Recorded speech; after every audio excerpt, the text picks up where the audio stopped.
Hi everyone, I hope you're all doing well and staying healthy.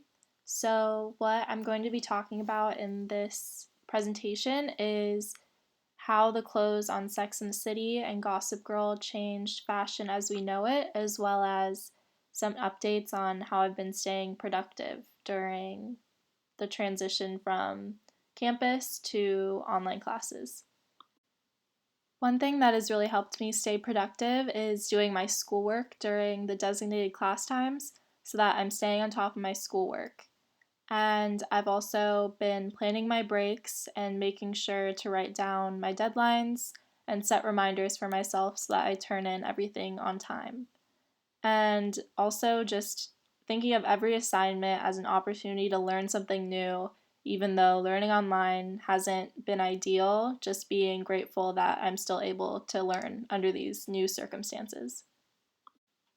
The main objective of my project is to look at two television shows that I've watched and really look at the clothes and the way that fashion influences the show as a whole, as well as how those clothes have influenced trends. The first show that I'm analyzing in my project is Sex and the City, and it aired from 1998 to 2004, and it followed four women living in New York City. One of my sources for my project is the costume designer for Sex and the City, and her name is Patricia Fields, and one of the important quotes that I have is, "I wanted to communicate the idea that women can discover their own originality in the way they dress themselves." Women identified with the four individual characters and tended to pick up on iconic cues from their styles. I continue to present edited ideas, always focusing on the character identity. The second show that I'm analyzing is Gossip Girl, which aired from 2007 to 2012, and it was about a group of teenagers living on the Upper East Side, and it followed their glamorous lives that many people who watched the show idolized. Eric Damon, the costume designer for Gossip Girl, said that his overall view on the show's phenomenon was that he was able to speak to women and men also about fashion and help them have confidence about it. To be able to speak to them frankly and say, "Fashion's great, but your confidence is your best accessory." The attitudes these characters had spoke louder than the clothes themselves.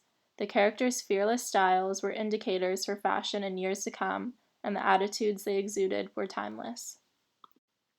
So, why I was interested in this topic is because I'm interested in fashion overall and wanted to learn more about why costume designers choose the clothes that they do to portray the characters that they're trying to create on screen. And I saw for myself the impacts that these shows had on my own personal style as well as my peers. And I wanted to learn more about costume design itself and the whole process behind it. Overall, the most important part of costume design is creating the illusion that the characters lived a life before the movie started, and that their clothes show their story.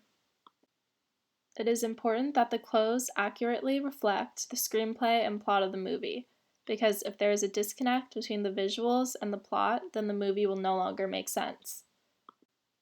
The clothes are a part of the character's story and one of the most important parts of the whole movie. Thank you for listening, and I look forward to hearing the rest of your presentations.